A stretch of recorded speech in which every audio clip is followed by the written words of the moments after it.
सब बता दूंगा सर। मैं अपने पैसे लगा के जेसीबी लगा पड़वा भी दूंगा सर। ये खड़े हो जाओ बस मेरे साथ।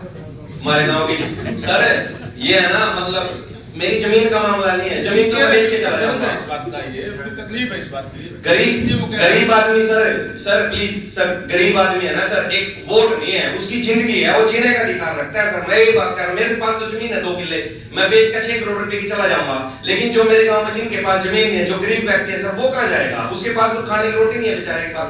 कमेटी की मासिक बैठक है और इसके अंदर कुल 13 शिकायतें आई थी, जिसमें से 7 शिकायतों का मौके पे निपटारा कर दिया गया है और 6 शिकायतें पेंडिंग रखी गई है, जो अगली मीटिंग के अंदर ली जाएगी।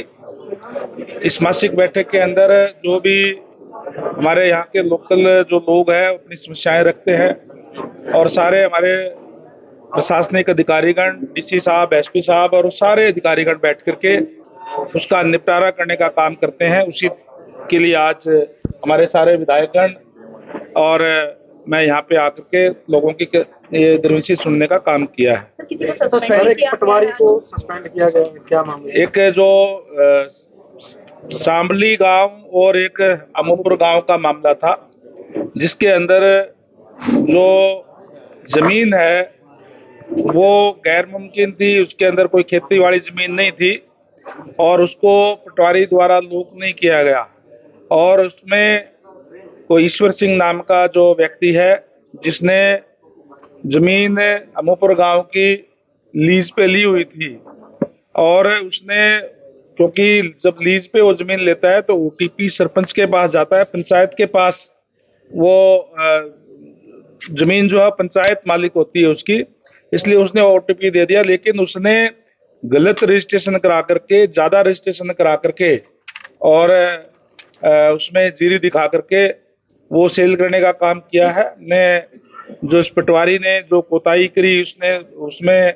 गैर मुमकिन नहीं दिखाया जिससे लोग करनी चाहिए थी वो, इसलिए उसको सस्पेंड किया गया है। और जिसने भी वो गलत रजिस्ट्रेशन कराई है, जो ईश्वर सिंह नाम का व्यक्ति है, उससे रिकवरी की बात हमने कही है कि उससे पैसा रिकवर किया जाएगा।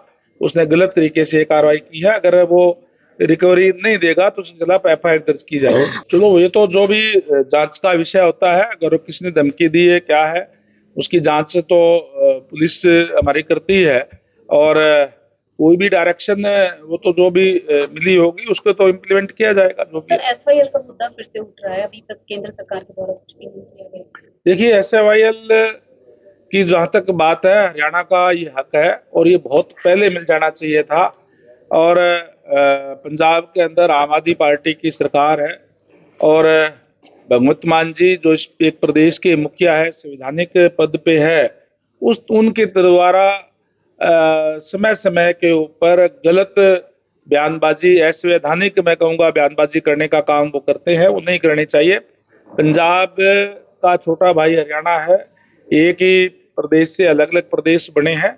हम कोई पंजाब की पाने की बात नहीं कर रहे, केवल जो हरियाणा का हक है हम वो मांग रहे हैं, वो हमारा राइट है, वो हमें मिलना चाहिए। जब सुप्रीम कोर्ट का फैसला हो गया, हमारा देश एक संघीय ढांचा है और नियम कायदे के तहत देश चलता है और जो सुप्रीम कोर्ट का फैसला है उसको सबको मान करके हरियाणा का हक हरियाणा को मिलना चाहिए।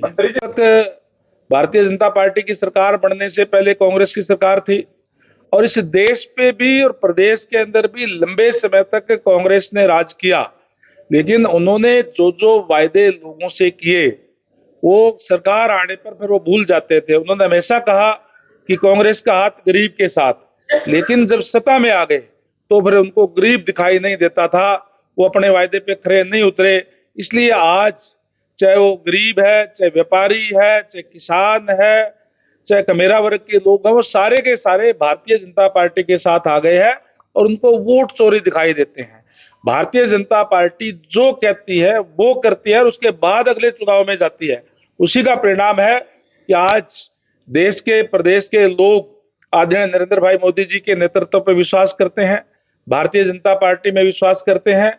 इसलिए लगातार तीसरी बार हरियाणा के अंदर भी और देश के अंदर भी भारतीय जनता पार्टी की सरकार, आपने देखा भी होगा कि पहले हरियाणा के अंदर बहुमत की सरकार बनी, उसके बाद में महाराष्ट्र के अंदर सरकार बनी, फिर दिल्ली के अंदर बहुमत की सरकार बनी और अब बिहार के अंदर तो बाकी सबका विरोधियों का सुपड़ा ही साफ करने का काम किया। एक तरफा सरकार भारतीय जनता पार्टी की एनडीए की बनी है, दिखाता है कि आज देश के लोग हमारे यशस्वी प्रधानमंत्री जी में विश्वास रखते हैं।